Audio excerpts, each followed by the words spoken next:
Today we are going to look at the tape diagram strategy.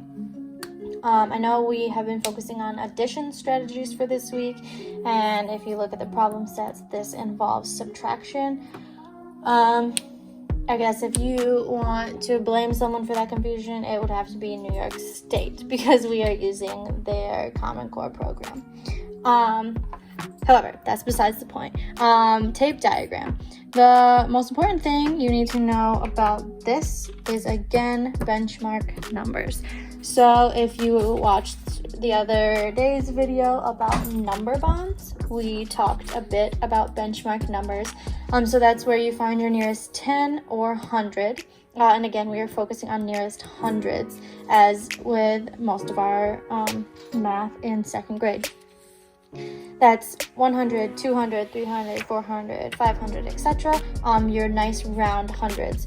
So the other day we did this practice, 180, and the nearest 100 is 200, 390, rounds up to 400, 498. When we are looking at hundreds, remember not tens, hundreds, 498 goes to 500, and 295 goes to 300. So using this same information and thought process, we are going to look at benchmark numbers again using the tape diagram strategy for subtracting.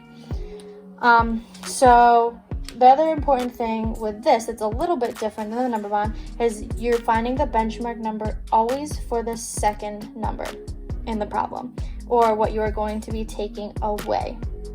That is very important, and I will explain why in a little bit when we get our answer.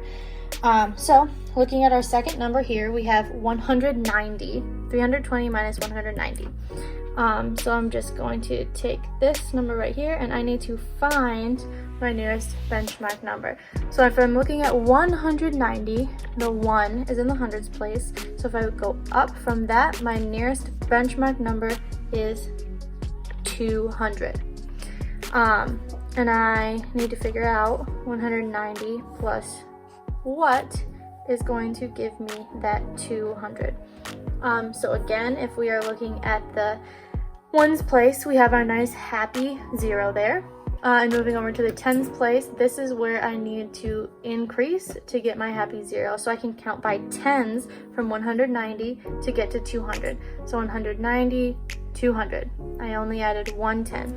So 190 plus 10 is going to give me that 200. So there's our little pre-work there. I know my benchmark number, and I know how I need to get there. It's by adding 10. Now we're going to move over to this little drawing here. This is what is actually called the tape diagram. And for our subtraction problem here, we have 2 tape diagrams. The longer one is going to be used for our bigger number, which in a subtraction problem is the first number. So 320 is going to go in my longer tape diagram. And then my second number, 190, is going to go in my shorter tape diagram. So these are my tapes. And then these little additions over here, you can see they're kind of segmented off, are where this comes into play. I know that in order to get to my happy benchmark number, my 200, I added 10 to my 190. So in my little box here, I'm going to put a plus 10. However, you can't just mess with math problems like that. That would help if you figured out what 320 minus 200 is, that would mess up your problem completely. So whatever you do to one number, you have to do to the other number. I added 10 to 190, so I also need to add 10 to my 320. Now, I need to figure out what is 320 plus 10. I'm going to do that right now with a little bit of vertical addition. 0 plus 0 is 0. 2 plus 1 is 3. 3 plus 0 is 3. So I know that that equals 330. And we already figured out that this one, 190 plus 10, that's our benchmark number, 200. So now I can create a much simpler math problem. If I bring these numbers up into here, I have 330 minus 200.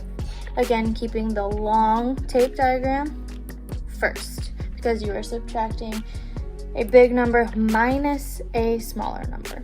So now 330 minus 200, I'm going to go ahead and do that vertically as well. 0 minus 0, 3 minus 0 is 3, and 3 minus 2 is 1. So I know that my answer is 130. And that is how you do the tape diagram strategy for solving subtraction problems. So this is a nice time to explain, I guess, why we find the benchmark number for our second number. When we have a nice round 100 that we are subtracting from another number, I only have to worry about the hundreds place. These are zeros, and subtracting 0 from something is easy because you're not getting rid of anything. So we need to make sure when we are subtracting, you always turn the second number into your benchmark number. And just to show why this strategy helps it to be a little easier, you saw how easy this was, just bringing down our numbers and only dealing with the hundreds place. If I were to subtract the original problem, 320 minus 190, and if I did it the vertical way here, 0 minus 0, that one's pretty easy. But now 2 minus 9, if I have two things, how can I possibly take away 9 of them? I can't. So this is where we have to do our regrouping. I'm going to have to take a 10, or actually 100, out of my 3, and that turns into a 2. And when I take that 100, I'm moving it over into the tens place. So now I no longer have 2 10s, I have 12 10s. Now I can subtract 12 minus 9 because I have enough things to subtract from. So 12 minus 9, 9, 10, 11, 12, that's 3. And then 2 minus 1 I can do, and that is 1. So I get the same answer using both strategies, but here I have to do all that nasty regrouping to subtract a 9. And over here, I just have nice happy zeros that I'm taking away, except for in the hundreds place. So that's a little explanation of why you might use this strategy.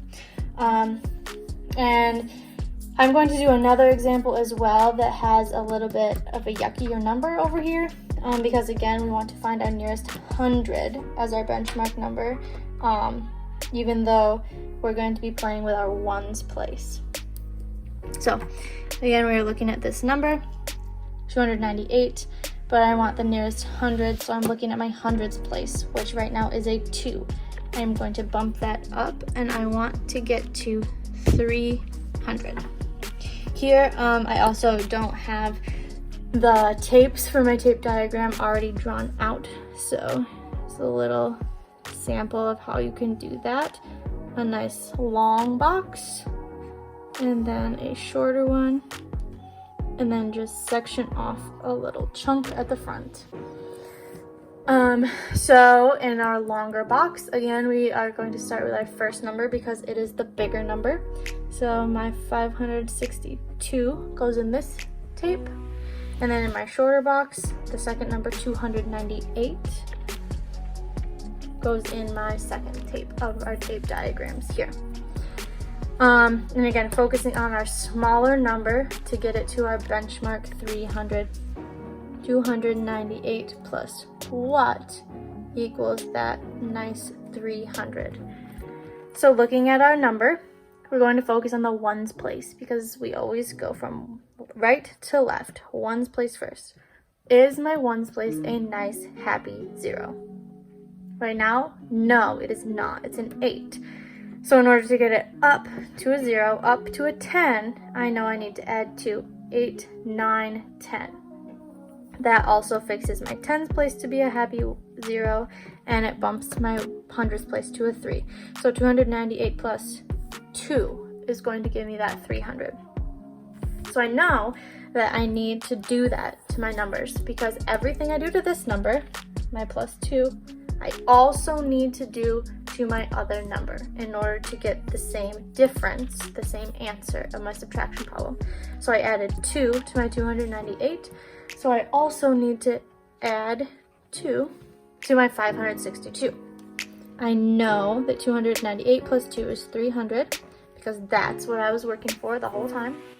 So now I just need to figure out what is 562 plus 2. I'm kind of running out of room on my paper here, but 2 plus 2 is 4. And then I can just bring down the 6 and the 5. So that equals 564.